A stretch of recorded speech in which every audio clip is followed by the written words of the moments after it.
萨的街边小摊，就这家一枝独秀，不分尖峰离峰时段的排队人潮，就为了这一杯。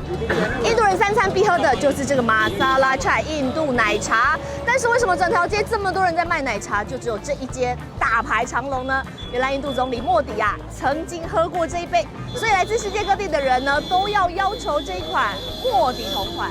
没有比较，没有伤害。镜头转到对面，同样的奶茶小摊，门可罗雀。面对这个盛况，老板其实摸不着头绪。हाँ, यहाँ नहीं आए थे, रोड से जा गए थे। नहीं।印度总理莫迪到底有没有喝过这一家奶茶？原来只是个乡野传说，但已经火遍全印度。जी जब आते हैं यहाँ लोग, तो ये दुकान बहुत फेमस है और काफ़ी दिन से फेमस है। राम जी की दुकान ये काफ़ी दिन से फेमस है। समोसे और चाय और गुजिया और पेड़ा इनका ये बहुत मशहूर है।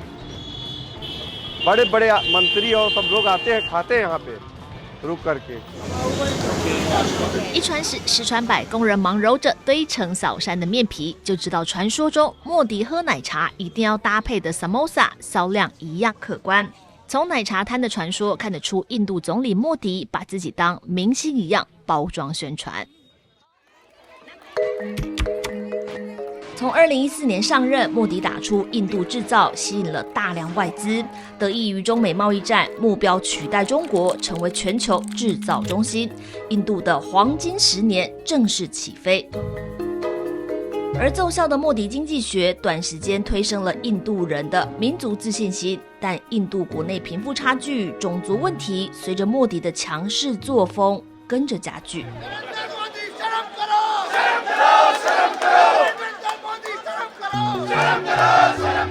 抗议群众直接一把火烧了莫迪所属政党人民党的各类宣传品，说不尽的愤怒来自一张水费单。Amount is 18,000.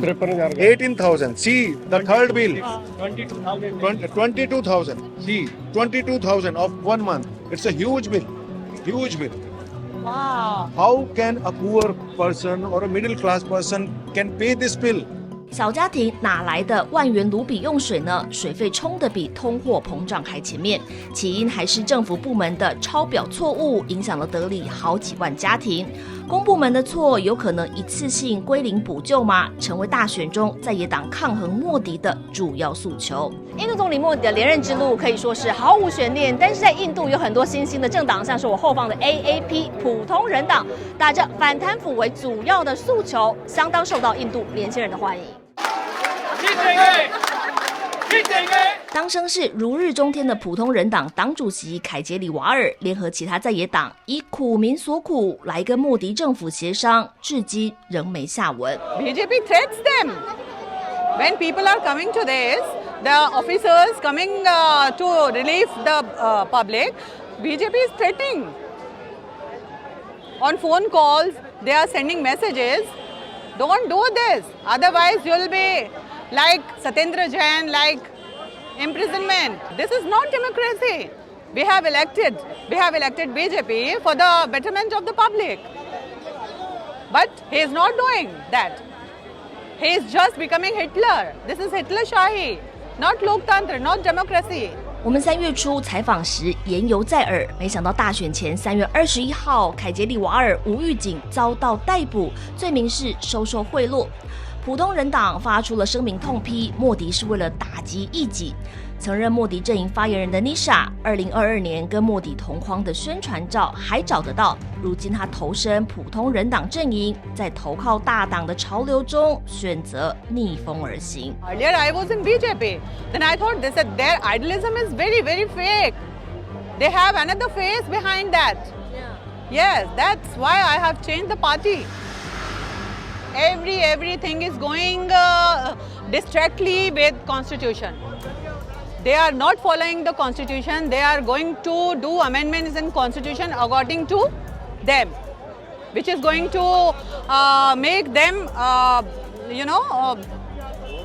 more powerful in coming next years. So they are not following the constitution. 莫迪的强人性格，除了被批评打压政治上的异己，在多元族群的印度独尊印度教的做法，同样引来反弹。选举将近，莫迪政府突然宣布实施搁置了5年的公民法，让来自巴基斯坦、孟加拉等地的难民可以合法取得印度国籍，但前提是难民可以信仰印度教、佛教、基督教，就是不能信仰伊斯兰教。一旦施行，伊斯兰教难民可能成为无国籍人。There's been far more intense focus on economic projects, completing economic projects. So there was much greater confidence, greater control of bureaucracy, and the need to push through various reforms. The question of who is an Indian citizen, that is because of the waves of refugees that came into India, especially from Bangladesh. So there was a question of at what point do you say was the cutoff? So it was actually a Supreme Court mandated process that the government of India must identify the illegal immigrants, which was beginning to change the demography of Assam. And that was initiated by the Supreme Court.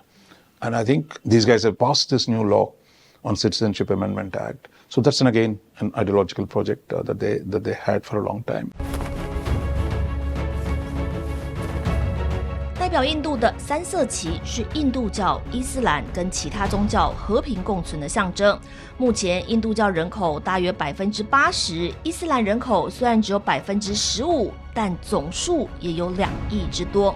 如今莫迪政府实施的公民法，印度教民族主义抬头，谁才能代表印度人成为族群间旗舰来源？ I'll tell you, 10 years back, India, every day we used to have terrorist attacks in India. I'm telling you, before 2014, there was so much, one would be afraid of standing here like this. Because there were so many terror attacks taking place, even in Delhi itself, so many terror attacks took place. Now, in 10 years, what has happened? Terrorism, to an extent, has been wiped out. 印度政治家报资深编辑长期观察，认为莫迪的强人作风，一来是为了选举，二来印度周边强敌环伺，确实需要铁腕领导人。He has won the elections twice, and he got majority on BJP got majority on its own in last election, and this is what he is saying again this time. He is expecting 375 seats for his party, his own party, and then for NDA he is expecting 400 seats. So what I'm saying is every politician becomes an autocrat after he realizes that people are with him. 印度教跟伊斯兰的恩怨情仇，从1947年印度巴基斯坦分治开始就没停过。过去的恐怖攻击历历在目，时至今日仍是零星冲突不断。当印度总理莫迪紧抓宗教牌，成就他的万夫莫迪高支持度，但随之而来的印度教民族主义兴起，加剧穆斯林被排外的剥夺感，也为全力冲刺国力发展的印度埋下内部冲突导火线。